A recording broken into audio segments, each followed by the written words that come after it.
I'm sorry, I missed about Dhanush கோச் கதரா extraordinary actors actually தனுஷ்க்கு என்னன்னா இந்த படத்தில் நீங்கள் ஒரு முக்கியமான கேரக்டர் இருந்தீங்க.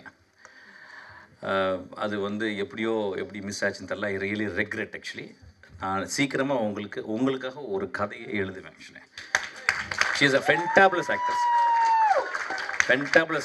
தமிழ் அழகாக பேச தெரிஞ்ச ஒரு நடிகர், அவங்க ஆக்டர். ஸோ இந்த படத்தில் நல்லா பண்ணியிருந்தீங்க. ரொம்ப ரொம்ப ரேவிஷிங்காக இருந்தாங்க. சீக்கிரமே நம்ம சேர்ந்து படம் பண்ணுவோம். Thank you so much. சாரிடா. இல்லை, இதை விட ஒரு மிகப்பெரிய ஒரு பாராட்டு இருக்க முடியாது. எனக்கு நான் வார்த்தைக்காக சொல்ல ரொம்ப சந்தோஷமாயிட்டேன். என் படங்கள் அடுத்தது வருது, அவங்க கூட அவர் படம் பண்ணலை. பட் இந்த வார்த்தைக்கு ரொம்ப ரொம்ப நன்றி. அண்ட் உங்களோட ஸ்பீச் வந்து it makes lot of sense. இந்த மாதிரி விஷயங்கள்லாம் வந்து பேசுகிறத கேட்குறதுக்கு ஒரு வாய்ப்பு வந்து கிடச்சதேன்னு சந்தோஷப்படுறோம் நாங்கள்லாம். ரொம்ப ரொம்ப இன்ஃபர்மேட்டிவாக இருந்தது. எனக்கு இந்த மேடையே பார்த்தீங்கன்னா எனக்கு அவ்வளோ ஒரு மிகப்பெரிய மேடையாக நான் கருதுகிறேன். டெஃபினட்டாக எத்தனையோ ஃபிலிம் மேக்கர்ஸ் எங்கேயோ ஓரத்தில் உட்காந்துருப்பேன். நான் எப்போவுமே நினைப்பேன் எல்லாரையுமே சமமாக மதிக்கணும் அப்படின்னு நான் நினைப்பேன். I think there are very few directors who does that. அது உங்களுக்கு முதல்ல வாழ்த்துக்கள். எல்லாரையும் ரொம்ப அழகாக சமமாக ட்ரீட் பண்ணுறதுக்கு முதல்ல ரொம்ப நன்றி. ட்ரைலர்லாம் பார்த்தேன். நான் ரொம்ப பெரிய கமெண்ட்லாம் சொல்ல மாட்டேன். ஏன்னா நான் எப்போயுமே ரொம்ப ப்ராக்மேட்டிஸ்ட். நான் வந்து படம் வந்து ஆடியன்ஸு ஃபஸ்ட்டு டே பார்த்து நல்லா இருக்குதுன்னு சொன்ன பிறகு பத்திரிக்கையாளர் ரொம்ப எக்ஸ்ட்ரானரியாக இருக்குன்னு சொன்ன மாதிரி தான் ஒரு நல்ல படம்னு சொல்லுவேன். ஆக்சுவலாக நீ எடுத்துகிட்டு உன் வேலை முடிஞ்சிருச்சு, அவங்க பார்த்துப்பாங்க. இந்த பத்திரிக்கைக்கார்ட்ட என்ன கேட்குறேன்னா, ராதிகா 36 மார்க் வாங்கியிருந்தான்னா அவளுக்கு 50 மார்க் போடுங்க, 30 மார்க் வாங்கியிருந்தா 40 மார்க் போடுங்க. ஏன்னா முதல் குழந்தையை நீங்கள் முத்தம் கொடுத்து தாளாட்ட வேண்டும், பாராட்ட வேண்டும். குறைகள் இருந்தால் பரவாயில்ல. ஏன்னா சினிமான்றது வந்து ஃபிலிம் மேக்கிங் வந்து it's not something very easy to handle. It's not everybody's cup of coffee or cup of tea or cup of cake. ரொம்ப கஷ்டமானது. ஆஸ்பிரேஷன் எல்லாருக்குமே இருக்குது. நான் வந்து இப்போ இந்த படம் தான் ட்ரெயின்னு ஒரு படம் எடுக்கிறேன். அந்த படம் எடுத்து நான் வந்து ட்ரெயினை போய் ஸ்டடி பண்ணிட்டு வரும்போது ஒரு ட்ரெயின் வந்து எனக்கு ஒரு பெரிய யமன் மாதிரி தெரிஞ்சுது. எப்படின்னா 24 இன்ச்சு தான் ஒரு ட்ரெயின். அந்த ட்ரெயினுக்குள்ளே இப்படி போகும்போது 2 கை இடிக்கும். நம்ம இப்படி தான் போக முடியும். அப்போ உடனே ஆர்ட் டைரக்டர் சொன்னார், வந்து சார் ஒரு 4 இன்ச்சு பெருசாக பண்ணிக்கலாம் சார். இல்லை சார் வேணாம் சார், எனக்கு வந்து எவ்வளவு நீங்கள் ரெசிஸ்டன்ஸும் கான்ஃப்ளிக்ட்டும் கொடுக்குறீங்களோ அதுலேருந்து தான் என் ஃபார்ம் வரும் அப்படின்னு சொன்னேன். ஸோ ஒரு சினிமா இப்போ நம்ப மாட்டேங்க, அதுக்குள்ளே போனோன்னா அதுக்குள்ளே ஒரு கேமராவை எப்படி கொண்டு போகிறோன்னா ஒரு பெரிய கேமரா வைக்க முடியல. அதுக்காக ஒரு 20 கேமரா டெஸ்ட் பண்ணோம். அப்புறம் we have used a very interesting camera. That camera itself taught me how to compose a shot. அந்த கேமரா எனக்கு சொல்லிக் கொடுக்குது. அந்த கேமரா ஸ்டெடிகாம் இல்லை, ஒன்று ஸ்டெடிகாம் இல்லைன்னா அந்த கேமரா சொல்லி ஸ்டெடிகாம் இல்லை நீ மூவ் பண்ணு அப்படின்னு சொல்லி கொடுத்து, எங்கே கேமரா வைக்க முடியாதோ அங்கே வை அப்படின்னு சொல்லுது. ஸோ சினிமா ஒவ்வொரு படமும் ஒரு படம் வெற்றி அடைஞ்சிச்சுன்னா அந்த படம் அடுத்த படத்துக்கு எந்த ஒரு ரெஃபரன்ஸும் கொடுக்காது.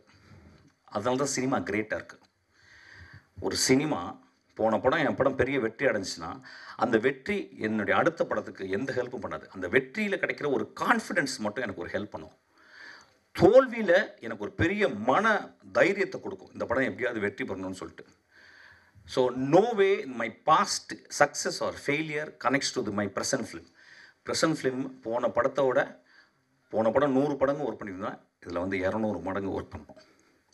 அப்படி தான் சினிமா. ஆக்சுவலாக இது வந்திருக்க எனக்கு ரொம்ப ஹாப்பி. நம்ம காலையிலேருந்து எப்படி நான் ரொம்ப முக்கியமான ஒரு விஷயம், cinema director is not just a director, is also social scientist.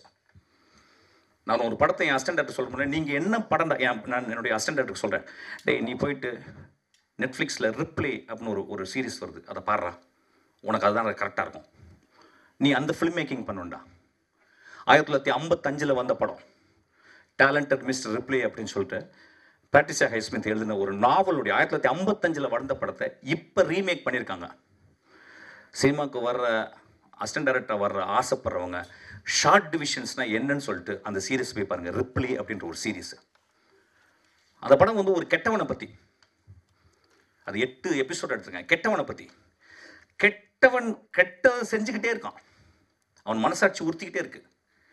கடைசியில் எப்படி முடியுதுன்னு பாருங்கள். வாழ்க்கையினுடைய ஐரணியை அதில் பார்க்கலாம். அதோடைய ஒன் ஆஃப் த பெஸ்ட் ஃபார்மாக நான் பார்க்குறேன். இப்போ நான் பார்த்த எக்ஸ்ட்ரானரி. இப்போ ஒன்றும் இல்லை, இப்போ வந்து மஞ்சுமால் பிரதர்ஸ் வந்து இவ்வளோ பெருசாக ஓடுறதுக்கு, மஞ்சுமால் பாய்ஸ் இந்த படம் ஓடுறதுக்கு காரணம் என்ன, ஒரு மனிதனுக்கு ஆபத்து அந்த மனிதனை சுற்றி இருக்க நண்பர்கள், அந்த மனிதர்களை விட்டு கொடுக்கல அந்த குழந்தைகள், அந்த நட்பு. அதிகமாக கான்ஃப்ளிக்ட் இருக்கிற இடத்துல தான் சினிமான்ற ஃபார்ம் உருவாகுது. அதனால தான் Manjummel Boys one of the biggest hit actually. நான் வர்ற இளைஞர்களுக்காக தான் சொல்லுவேன். இப்போ நம்ம நிறைய சொல்கிறோம், இப்போ என்ன படம் ஓடும், எது படம் ஓடும். ஒரு சினிமா அப்படின்றது எல்லா காலகட்டத்திலையும் ஒரு குழந்தையை பெற்றெடுக்கும் தாயை போல வழி இருக்கத்தான் செய்யும். அதை சுமக்கணும். ஸோ வர்ற ஜெனரேஷன்ஸ் எப்பொழுதுமே சினிமா பார்த்து இப்போ என்ன ட்ரெண்டில் இருக்குது அதை பற்றி கவலைப்படாதீங்க. நீ உண்மையாக கதை சொல். உண்மையாக கதை சொல்லணும்னா என்ன? உண்மையாக சினிமா கற்றுக்க. நிறைய பேர் சார் நான் சின்ன வயசுலேருந்து படம் பார்ப்பேன், அது வந்து ஒரு காரணம் இல்லை சினிமா பண்ணுறதுக்கு. நீ சின்ன வயசுலேருந்து எல்லாருமே எங்கள் அப்பா பார்க்குறாரு, எங்கள் தாத்தா பார்க்குறாரு, எங்கள் பாட்டி பார்க்குறாரு, எல்லாருமே பார்க்குறோம், பார்க்காதவங்க இல்லை. ஆனால் சினிமாவை செய்ய வருபவன் ஒரு 1000 பேர் தியேட்டருக்குள்ள வரான் அப்படின்னா, 1000 பேர் அண்ணாந்து பார்க்குறாங்க அப்படின்னா, அந்த 1000 பேரை விட அறிவாளியாக அந்த 2.5 மணி நேரத்தில் இருக்கணும் அந்த டேரக்டர். அது ரொம்ப முக்கியம். அப்போ 1000 பேர் அண்ணாந்து பார்க்கறதுக்கு அந்த படத்தில் வந்து இதுவரை நான் பார்க்காத காட்சி, இதுவரை நான் கேட்காத கதை, இதுவரை நான் யோசிக்காத விஷயங்களை சினிமாவில் சொல்லணும்னு கேட்குறான். அதனால தான் 150 ரூபா கொடுக்குறாங்க. So cinema was most challengeable thing. நான் சினிமா தான் சொன்னேன், நான் எப்பயுமே சொல்லுவேன், ஒரு அசிஸ்டன்ட் டைரக்டர் சினிமாக்குள்ளே வரான், ஒருத்தன் டான்ஸராக சினிமாக்குள்ளே வரான், ஒரு மியூசிக் டைரக்டர் ஒருத்தன் சினிமாக்குள்ளே வரான் அப்படின்னு சொன்னால் அவன் ஏற்கனவே கடவுளால் ஆசீர்வதிக்கப்பட்டான். அவன் ரொம்ப ஈஸியாக போயிட்டு நான் வந்து அந்த வேலை செஞ்சுக்கிறேன், இந்த வேலை செஞ்சுக்கிறேன், ஈஸியாக போயிட்டு காலையில் 5 மணிலேருந்து நான் காலையில் 8 மணிலேருந்து நான் சாயங்காலம் 5 மணி வரைக்கும் ஒரு வேலை பண்ணேன்னு சொல்ல. நான் இறந்து போகும் வரை நான் சினிமாவில் எதாவது படைக்கணும்னு ஆசைப்படுறேன். சினிமா மட்டும்தான் படைத்தலுக்கு உரியது. அதனால தான் சினிமாக்காரன் கடவுள்னு சொல்லுவான். ஸோ சினிமாவை பார்ப்பவர்களும் ஒரு பெரிய கடமை இருக்குது. ஸோ சினிமாவில் நீங்கள் பார்க்க வரீங்க, நான் சொல்லுவேன் ஆக்சுவலாக, சிவன்னா யாருக்கு தெரியும்? நம்மளுக்கு சிவன்னா நம்ம சிவாஜி மட்டும்தான் சிவன்னு தெரியும். திருவிளையாடலில் நம்ம சிவனை எப்போ பார்ப்போமான்னு எனக்கு தெரியல ஆக்சுவலாக. ஆனால் நம்ம சிவாஜியை நம்ம திருவிளையாடலில் பார்த்துருக்கோம். அம்மா அப்படின்னா அந்த காலத்தில் கண்ணாம்பான்னு ஒருத்தங்க இருந்தாங்க. அவங்கள தவிர அம்மாவை நான் பார்த்ததே கிடையாது. அதுக்கப்புறம் சவுகர் அவங்க நிறைய பேர் அதுக்கப்புறம். ஸோ சினிமா பார்த்தல் அப்படின்றது வந்து அதை சொல்லுவாங்க, ஒரு என்டர்டெயினுக்காக போகிறோம் இல்லை. It not only entertains, it elevates you.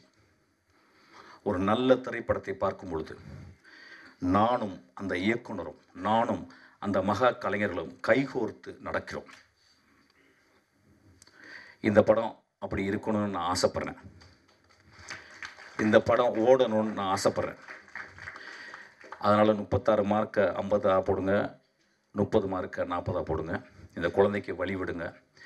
இவ வந்து டான்ஸ் மட்டும் நான் பண்ணி நான் சாகணும்னு ஆசைப்படல, நான் டைரக்டும் பண்ணிட்டு தான் சாவேன்னு சொல்கிறான். அதுக்கு நம்ம கை தட்டுவோம், அதுக்கு நம்ம கூட இருப்போம். இங்கே வந்தவங்க எல்லாமே எனக்கு ரொம்ப சந்தோஷம். நான் தனித்தனியாக பேசலை, ஏன்னா ரொம்ப லேட் ஆயிடுச்சு. நீங்கள் எல்லாம் நல்லா இருப்பீங்க. தேங்க்யூ.